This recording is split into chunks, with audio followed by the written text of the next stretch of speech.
Welcome back to the Wandering Wind. I wanted to do this kind of proof of concept video where I basically show you guys exactly what it's like to start from scratch, because I've heard from a lot of people over the years that, oh, I can't get into YouTube because I don't have the right equipment, I don't have the right microphone, I don't have the right webcam or whatever. But I just want to let you know what? It doesn't matter what kind of software you have, what kind of hardware you have. You can film your first couple of videos, your first few hundred videos on your phone on this thing and be just fine. I'll tell you what. I started out on a crappy 7-inch tablet with a horribly bad selfie camera and a pretty bad back-facing camera. I had to use the back-facing because it was the only thing that had HD on it. The front was 480p, and back then that was like, yeah, you're going to be filming on a potato, and it's going to look like it was filmed on a potato. But I'll tell you something, that I started out from like the bottom of the barrel. I started out with absolutely nothing. I started out with the things that I already had, and you may think, oh, well, what about editing? Well, the good thing about most smartphones these days is that the built-in camera app for video has a pause button, and if they don't, there are options. There really are. There are a couple good ones, including for video editing, really the only one I would be able to recommend is a program called Adobe Clip. It's free on the Google Play Store. I don't know if it's actually on iOS, but I would imagine so. Adobe is pretty good about coming out with usable and top-notch software. Top-notch software that really just does the trick, does what you need it to do and nothing more. A lot of times you can even get pretty high-end effects for absolutely free, and that's what this app is. Adobe Clip is actually completely free, and you can use it just by going to the store, downloading it, creating a free Adobe account, an Adobe ID account. You can get one of those for nothing. You don't even have to pay for any kind of their software. Just create an account, log into the app, and you're done. And then when it comes to stuff like photos and stuff like that, if you want to do great thumbnails, the one thing I always recommend, at least for Android devices, is Snapseed. Now, Snapseed is a photo editing application by the people over there at Google themselves. It's a great application. I've actually done some pretty damn good photo editing jobs just with my smartphone and that app, just with those two things. And really, it's just a matter of finding out how to make your photo look the best that it can. So if you say to yourself, well, Gregory, I don't know what to do with this. I don't know how to make a good video. I don't know how to make a good whatever. You know what? There are also free resources out there to learn. You've got great people like Daryl Eves and Creator Academy, and you've got Creator Fundamentals with Nick Nimmin. You've got all these different just great teachers that know what they're talking about and know what they're doing, and they really know how to do the best they can with what they're kind of producing. So if you think, oh, well, I could never do this, I could never be a YouTuber, guess what? You can start today. You can start today, and you can make a great job of it. You really can. It's a no-brainer, really. And as far as just what do I do for my first video, introduce yourself. Introduce yourself. Let people know who you are, what you do, why you wanted to start YouTube, and go from there. Don't worry about, oh, do I have to do a really high-end video? Do I have to do a giveaway? No. In fact, I would recommend you wait until you've got a decent amount of subscribers that are willing to watch your content before you do your first special anything. And There are a lot of good tips about being a good YouTuber, and I'll tell you them right now. Number one, don't forget to thank the people that watch your videos and thank the people that subscribe to you, because there are a lot of people out there that think, oh, well, the bigger YouTubers and even the smaller ones don't care about me. They just care about the numbers. Thank the people that get you where you end up. Because if you don't, you're going to look like an ass, and you're going to be so unhappy when you find out that your first subscriber left you because they didn't want to see you anymore. That was a hard thing. That was a hard thing to know.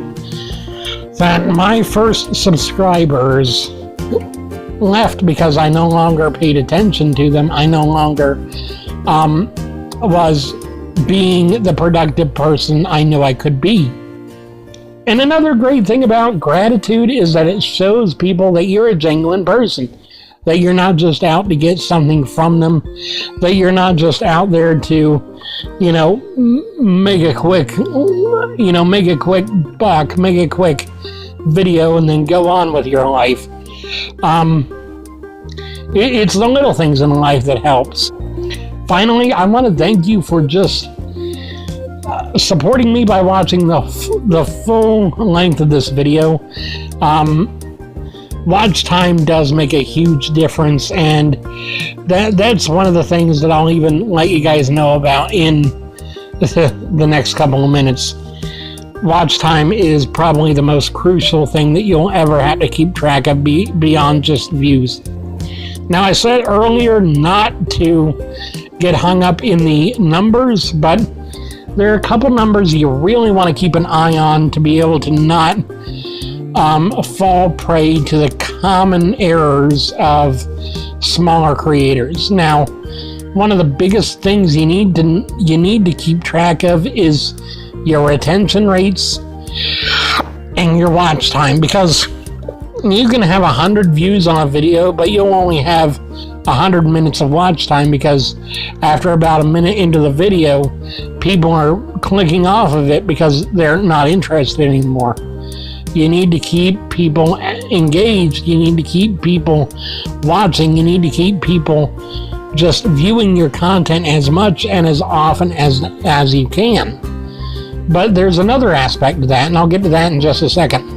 Another really important thing about that is retention rate, and that's what I was talking about with the sticking around for a minute and then leaving. If you're making a 7-minute video and people only watch the first minute and a half, you're losing out on 5.5 to 6 minutes worth of content, worth of watch time that you could be earning per view. And watch time is what YouTube really pays attention to. If a video gets a lot of watch time in a short amount of time, people are going to notice, and people are going to be watching more of it because the algorithm is going to be like, hey, this video is good. So just watch out for that.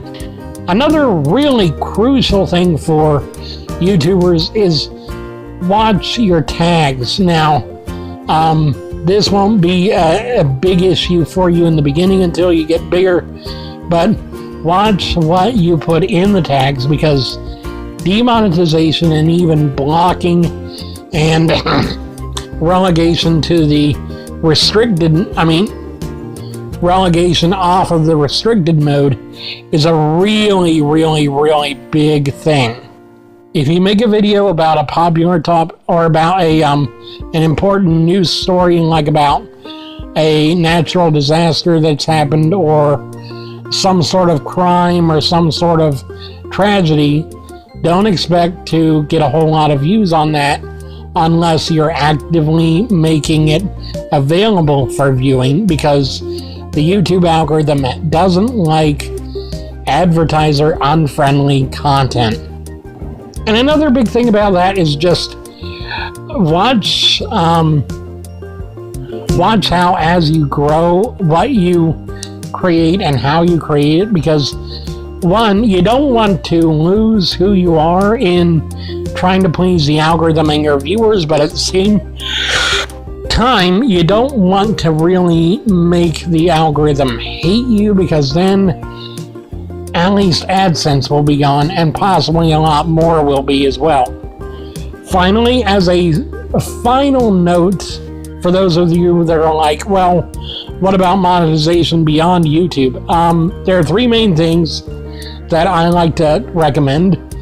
First one is Patreon. It's a monthly subscription for extra content, exclusive content, behind the scenes content that you create for your sponsors.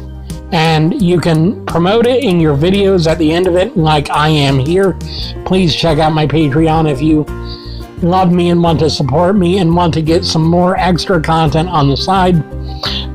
You can just, do a lot of really interesting things to get people to be interested in checking it out and possibly becoming one of your sponsors, one of your supporters on Patreon.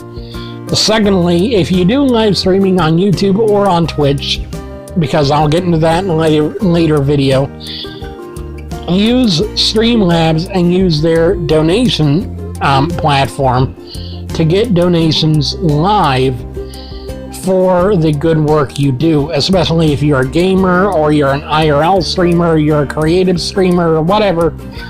That can be a great way to do that. And finally, number 3, deals, brand deals, sponsorships, stuff like that. Even as a small YouTuber with 200, 300, 400 subscribers, active subscribers, mind you, you can start getting brand deals and getting affiliate marketing started with that, because there's stuff through Amazon, there's stuff through different platforms, there's stuff through different marketplaces where you can really gain an active influence and also gain an active income through your viewers, as long as you're providing them with quality content and stuff that's related to that content that's also useful to them. Don't be promoting a gaming accessory on your vlog video or whatever. Don't just slap something on there because, oh, well, it's easy. Do something that makes sense, and do something that's going to help you and them. Anyway, I think that's about it for that. Anyway, thank you guys so very much for watching. I hope you guys had an awesome time learning about all this stuff. Right now, what I'm using for my equipment is my smartphone, which is an LG G3 from 2014, but really any smartphone will do, as long as it has a minimum of 720p on the high definition quality. And then I also have here a lavalier mic, which is I picked mine up for like $13-14. You can probably get yours for cheaper, and these really go good. You just plug it into the headphone jack of your phone. That is if you still got one. Thanks, Apple. And you can pretty much just do whatever you need to do with that to get it set up. Like I said, the software I'm using is Adobe Clip to edit this later. I'm using Snapseed to edit out a good thumbnail, and then I'm just using the standard camera app on my phone to record this video. I hope you guys enjoyed this video. I hope you learned a lot. I hope this is gonna inspire you to start making your own videos. And until next time, I thank you guys so very much for watching, and I hope you guys have an awesome day. I love you very much. Please check out my Patreon if you get the chance. Please make sure to subscribe to me if you haven't yet, and have a great day.